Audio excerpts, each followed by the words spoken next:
When it comes to choosing a smart doorbell, there's a bewildering choice of models from companies like Ring, Eufy, Tapo, Blink, Nest, Yale and Ubiquiti. There's even one from my namesake, Arlo. Now, I can't possibly review every one of them, but what I have done is put together a buyer's guide of must-have features you should be looking for, and found one that I think is probably the best.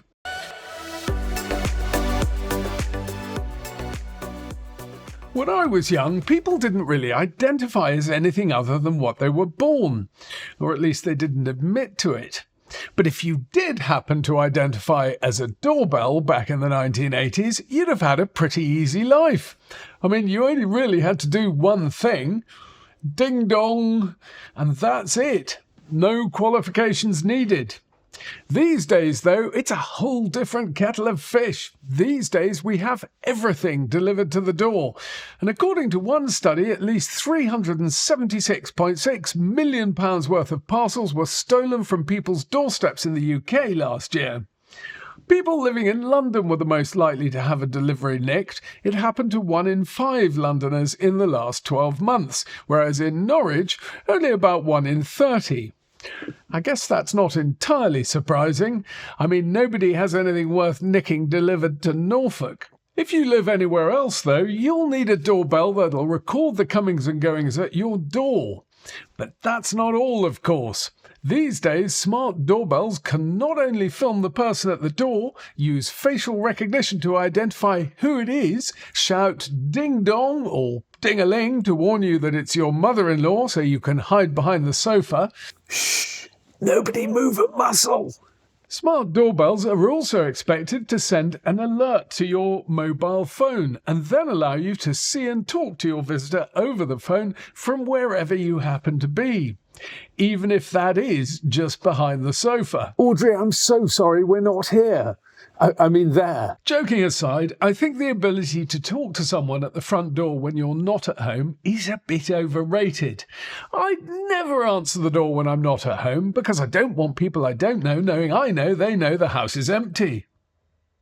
Same is true of some of the other features that smart doorbell makers now offer. In fact, I think they've got so excited about all the things that technology can do these days, they've slightly lost sight of the main point of a doorbell, which is to momentarily ring a bell in the house when someone's at the door. Fine if it also rings your mobile phone, but it mustn't be the only place it rings. Otherwise, other people in the house won't always know someone's at the door. And I joked about facial recognition being useful to warn you of an approaching mother-in-law, but other than that, I can't actually think of any practical purpose. I think the idea is to trigger other smart devices in the house when different people arrive. But what exactly? Maybe something that'll run a hot bath and sprinkle some rose petals when it recognises my wife at the door. Except I think that's supposed to be my job. What's more important is that the bell rings instantaneously when the button is pressed, and only for as long as someone would normally ring a bell. Now, I know that might sound a bit obvious, but the problem with some smart doorbells is that when you press the button, they have to send a signal to trigger the bell via a server farm in Arizona. In my experience, that can introduce the sort of delay which means that by the time the bell goes off, your dinner party guests have already decided they got the wrong night and have gone home. Even more annoyingly, some smart doorbells ring for a fixed time, which is either too short, was that the bell, or too long, and it's still ringing even as you're talking to the person on your doorstep.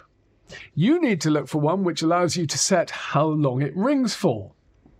Next on the list of must-haves is compatibility with all the smart assistants so you can make the doorbell ring on any smart speakers you have around the house, regardless of whether they use Google Assistant, Apple HomeKit or Alexa.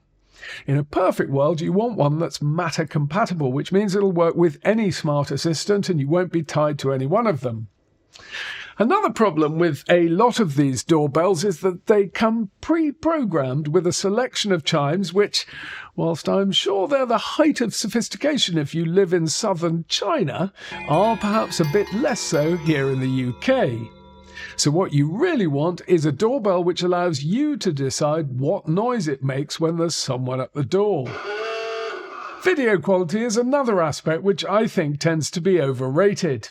All you need to be able to do is make sure it's identifiably a person at the door and not, the running bulls from Pamplona stopping by. And I'm not really sure you need the video in 2 or 4K. Let's face it, no self-respecting porch parcel thief is going to let themselves be recognisable on camera. And even if they were, I suspect the police would be more likely to prosecute you for invading their human right to privacy. Sound quality is probably more important, although in our house, if the doorbell rings, I don't talk to the visitor over the intercom, I just go and answer it. But if I lived in a 5-storey house, I might feel a bit differently. Although if I lived in a 5-storey house, I'd probably have someone to answer the door for me. Next on the must-have list is the ability to wire your doorbell to a power supply. Doorbells should never need batteries. Having a doorbell which you have to change the battery on every few months is going to drive you absolutely bloody nuts. Now, as far as aesthetics go, smart doorbells are never things of great beauty. They're all just slabs of plastic. Personally, I think the darker coloured ones are a little bit more innocuous, but each to their own. And finally, I don't know about you, but a doorbell is not something that I want to pay a subscription for. Not in a million bloody years. My parents didn't have to pay a subscription for their doorbell, and nor did their parents, and I'm not going to be the one to break that time-honoured family tradition. So there we have it. The must-haves for your doorbell are an instant ring that can be heard throughout the house, your choice of ring and for how long, compatible with all smart assistants, run on external power, have good enough video quality, doesn't necessarily have to be 4K, have good enough sound quality, no subscription, and an innocuous design. Now, the doorbell that I found that seems to tick all the boxes and for a reasonable price is called the Aqara G4. Here it is. And look, out of the box, it's quite inoffensive. So let's see how well it really works. First of all, I live in an unusually long house with 2 front doors. One of them about there, and the other one is right at the other end of the house down there. I think it's because originally the house was a couple of cottages that have been banged together. In some ways, that's quite useful. It means my wife and I each have our own front door, and the Amazon vans with her deliveries can queue at the other end of the house, a bit like aircraft in a holding pattern over Heathrow. On the other hand, we do tend to suffer a bit more than most when the Jehovah's Witnesses do their rounds. The other problem is that I'm as deaf as a cuttlefish, which is very deaf indeed, in case you wondered, and I can't hear a doorbell from one end of the house to the other. So we need 2 doorbells which are both audible everywhere in the house, and for each door to have a different ring, so I know which door the visitor's at. Now, in fact, I bought one of these bells for Mrs. Gadget's door a couple of months ago, and here it is. And I think that's pretty innocuous. I think the dark grey black blends in a little bit better than the white alternatives I've seen on the market. One thing though, it's not waterproof, so you need to keep it sheltered from the rain. I've got it sitting under the eaves here, which keeps the worst of it off, and it's been absolutely fine. Inside, I've got this thing hardwired to a power supply that's out of sight in a cupboard, and it's also connected via Wi-Fi to this little black box up here, which is a Chimer. Now, annoyingly, the Chimer doesn't come with its own power adapter. You have to supply your own. We've got ours plugged in behind the fridge here, and this normally just sits out of sight on the top there. So the question is, how well does the doorbell work? Most importantly, how quick is it? Well, to demonstrate, there we go, count of 1, 2, 3. Absolutely immediate. But of course, that chime is not going to be to everybody's taste. But luckily, this thing comes with a choice of 3 straight out of the box. You can have that one, or you can head a little bit further south on the scales, or you can head further south still with that one. And they're none of them really my cup of tea, but luckily you can also either record your own doorbell or upload one you find on the internet, which I've done. There we go, I've just got a normal doorbell going there.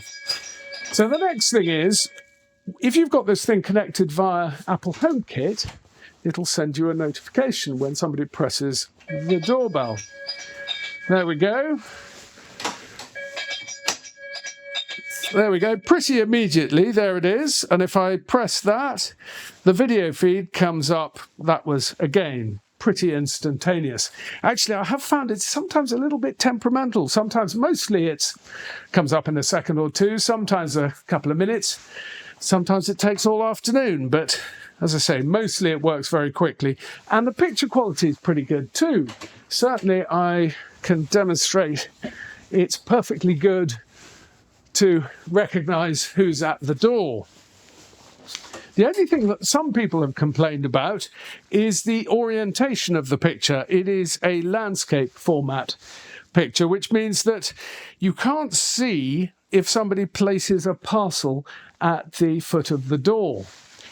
But I don't know, that hasn't really been a problem for me. I mean, using my many years training as a detective and my amazing powers of deduction, I can figure out that if I see somebody arriving at the door with a parcel, and then I see them turn around and walk away without a parcel, I can probably surmise that the parcel is at the foot of the door.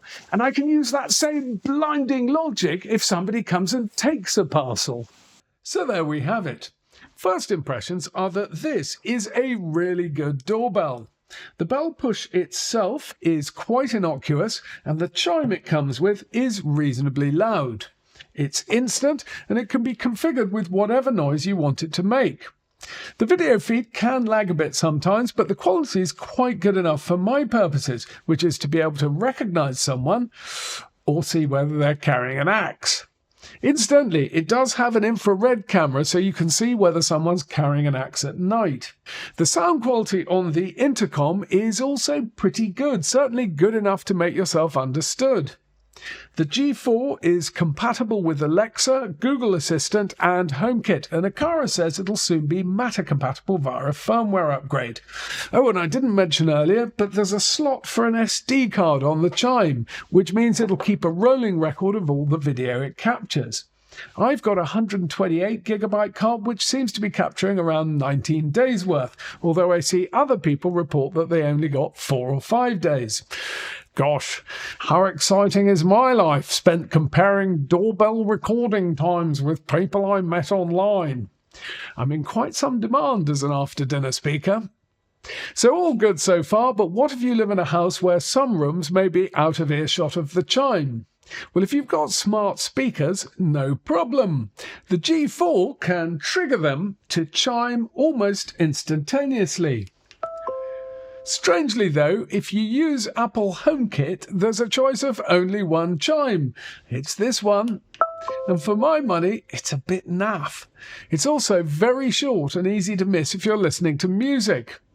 Isn't it odd how a company as big as Apple, with all the resources it has, didn't think that perhaps its customers might like to customise the type and duration of a doorbell ring on its HomePods?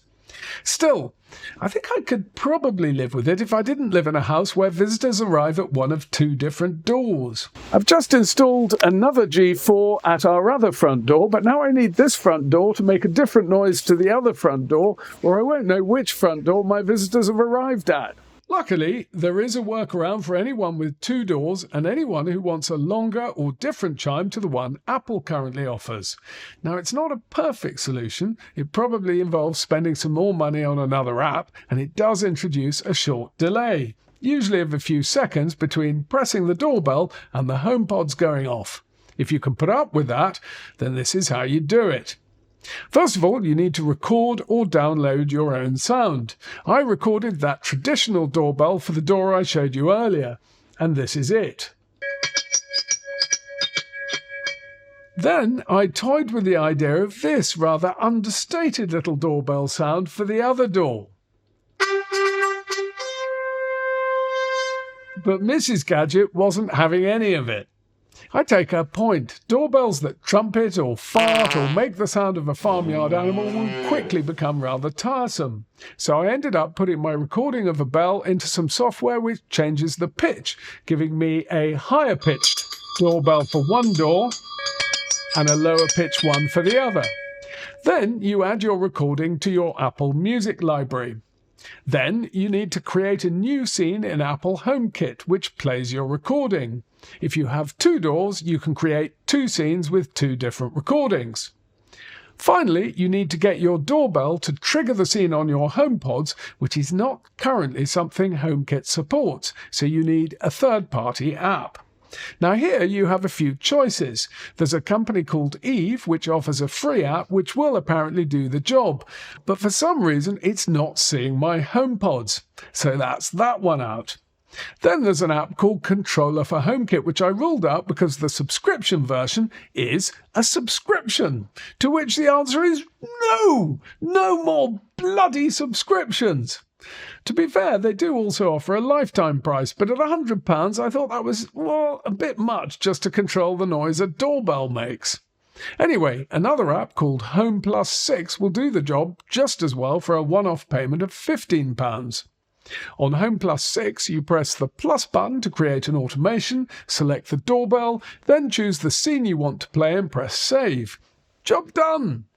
So now, when someone arrives at the door, it plays the recording on my chime immediately, and then a few seconds later, on the HomePods around the house.